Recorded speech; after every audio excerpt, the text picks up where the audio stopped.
Hello, Cancer, Sun, Moon, Rising, and Venus Signs. Kamusta kayo? Sana po'y nasa mabuti kayong kalagayan. Welcome back po sa Star Tarot. Kung bago kayo rito, welcome din kayo. Thank you for your support. I truly appreciate it. God bless you all, Cancer. So, tignan natin kung ano ang mga messages ninyo for today. Unahin muna natin yung trinket. Kuha muna tayo ng paunang mensahe para sa'yo. So, we have heart na may keyhole. Ayan. So, siguro, handa na kayong magbukas ng inyong puso sa ngayon for love. Siguro, dati, closed off kayo. Baka nagkaroon kayo ng heartache, heartbreak in the past, no? Siguro, at kumbaga nadala na kayo, no? Sa sitwasyon na ganon. Kaya, parang siguro for the longest time, parang sinara muna ninyo ang puso ninyo, no? Pero ngayon, since eto, nagpapakita sa inyo ngayon, may keyhole, so most likely, nasa kamay mo ang susi para dito. So, it's your decision, no? It's your decision. Kung kailan ninyo bubuksan ang sarili ninyo para sa pag-ibig, para sa pagmamahal, no? Towards other people. So, good luck sa'yo. So, paunang card ninyo sa ngayon ay Guardian of Feathers. Ayan. So, maaari na ang iba sa inyo rito needing someone to talk to. Baka kailangan ninyo rito ng makakapag-advise sa inyo, makakapagbigay ng kalinawan sa inyong isipan. No? So, maybe may ganong sitwasyon kayo. Siguro, meron din dito mga taong lalapit sa'yo, hihingi ng inyong opinion, hihingi ng inyong input because they know that you're very, you're learned, kumbaga, you're educated, yung ganon. So, marami kayong alam, your personal wisdom, yung ganon. Kaya siguro, kayo yung lalapitan, no, ng mga taong ito because they know na you are full of wisdom at marami kang ma-share sa kanila. We have nurturer of feathers. Ayan. So, speak your truth. Okay?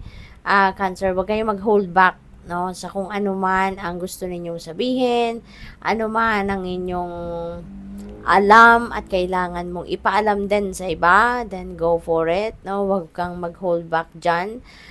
Be truthful, be authentic, be honest. Okay? Yun ang pinaka-importante para din na makapag-build ka ng respect, no? With each other, makapag-build kayo ng magandang relationship, no? Out of honesty and authenticity. We have 4 of branches. Ayan. So, celebration is coming up, Cancer. So, siguro, meron dito mga birthdays, meron dito anniversary, or baka merong achievements dito, abundance, prosperity na dumating sa buhay ninyo, swerte, yung mga ganon. Kaya, yun ang ipagpapasalamat ninyo sa Panginoon. Maaring you're going to celebrate that. You're going to celebrate that with your family. Yung ganon. So, this is a time for happiness, no? Sa sarili ninyo, pati na rin sa inyong pamilya, time for happiness, time for joy and swerte, no? So, good luck.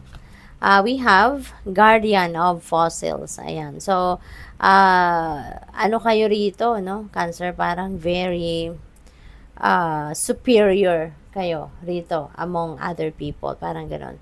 So, siguro boss din kayo, no? Feeling ko, baka kung nagtatrabaho kayo sa isang kumpanya or sa isang, kung ano man, opisina, baka kayo yung manager, kayo yung supervisor, mga ganon, no? Kasi, nakikita ko dito yung inyong authority, yung inyong, parang nasa mataas kayo na posisyon sa inyong trabaho. So, probably ganon ang ganap. Maybe you are very successful na, no? Talaga sa buhay ninyo. Maybe nandoon na kayo sa pinaka of success, no? Lalo-lalo na pagdating sa inyong money, career, and finances. Kaya good luck sa iyo.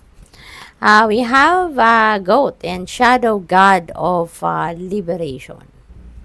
So, maybe this is a Capricorn energy, no? Kaya maaring you are dealing with a Capricorn or baka meron kayong Capricorn placements, no, sa iyong chart. Kaya maybe dumating sa energy, sa reading ninyo ito si Goat. Siguro ang iba sa inyo rito, no, you are going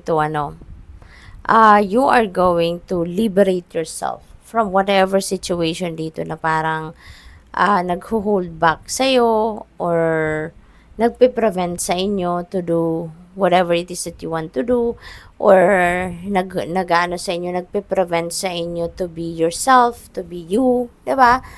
Kasi maaring restricted kayo, no, by something or by someone. Kaya ngayon, siguro maglalakas ng loob na kayo na iwanan na ang sitwasyon na 'yan at magpapakatotoo na kayo. Ace of Fossils, wow, napakaganda nito, lalong-lalo na pagdating sa inyong kaperahang aspeto, kasi this is a new beginning, no? This is a new beginning sa inyong kaperahang aspeto. So, meron ditong mga, siguro pagkakakitaan, meron mga bagong dadating na kaperahan, or merong bagong mga money path na magbubukas para sa inyo. So, ito na yung simula, no, ng paggulong ng pera sa buhay ninyo. Ito na yung siguro yung magiging simula para sa pag-build ninyo ng inyong sariling financial empire. Yung gano'n, no? We have 6 of Shells.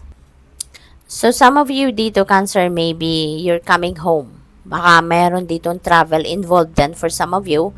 Baka uuwi kayo kung saan man kayo nanggaling, kung nasaan ang mga mahal ninyo sa buhay, nasaan yung inyong pamilya.